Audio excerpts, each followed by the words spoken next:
ये गोबर का उपला तुम्हारा है? जी साहब, आप कौन? लेखपाल साहब हैं, नहीं जानते हो क्या इनको?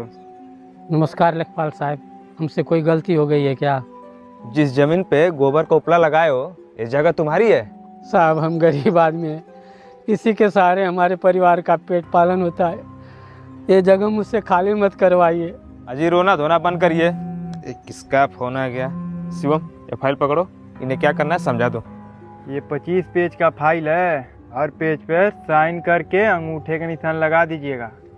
लेखपाल साहब कल फिर आएंगे, पकड़िए।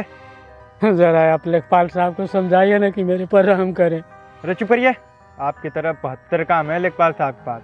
ये पकड़िए फाइल, जितना बोल रहा हूँ उतना करिए, नहीं तो लेखपाल साहब का दिमाग खराब हो गया ना तो और दिक्कत बढ़ जाएगा। पकड़िए फाइल। सब कुछ अच्छे से समझ गए ना? जी साहब। अरे एक चीज़ तो आपको बताना भूल गया, आपके बेटे आर्यन का मैं बचपन का दोस्त हूँ, उसे बता दीजिएगा मेरा नाम अजीत है, ठीक है? पिताजी, पिताजी इतनी रात हो गई है और आप गोबर के उपले के पास बैठकर रो रहे हैं, हुआ क्या आपको? तेरे बचपन का दोस्त अजीत तुझे याद है? मेरे बचपन का दोस्त अजीत? अरे पिताजी, मैं उसको कैसे भूल सकता हूँ, वो मेरा जिगरी दोस्त है। जिसकी पढ़ाई लिखाई के लिए तूने मेरी जमा पूंजी और अपनी माँ का गहना बेच दिया। आप अचानक से उस बात को गुस्से में आज क्यों जाहिर कर रहे हैं? जिस दोस्त को तूने अपने थाली में खाना खिलाया, वही दोस्त उसी थाली में छेद कर रहा है। मतलब? वो लेखपाल बन गया है। आज मुझे नोटिस दे के गया है, बोला है कि इस पे साइन कर रखना। पता है क्यों? क्यों पिताजी? जिस जगह पर हम गोबर का उपला लगा करके अपनी रोजी रोटी चलाते थे, उस जगह को खाली करने के लिए बोला है। अब हम लोग क्या करेंगे? लाइए फाइल लाइए।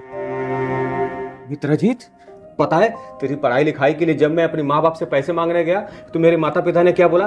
उन्होंने बोला कि एक सच्चा दोस्त सगे भाई की तरह होता है, और ये बोलते हुए मेरे पिताजी ने अपना पूरा जमा पूंजी और माँ ने अपने पूरा गहना दे दिया। और आज जब तू पढ़ लिख के सरकारी नौकरी पा गया है तो तू मुझे उजाड़ने पर तुल गया है मेरे दोस्त। अबे शांत हो जा, तब से बकर बकर किए जा रहा है। हर बात तुझे याद है, पर वो बात नहीं याद है। कौन सी बात तूने कहा था? जब मंदिर के पास मुझे पैसे देने आया था, मैंने तुझसे क्या कहा था?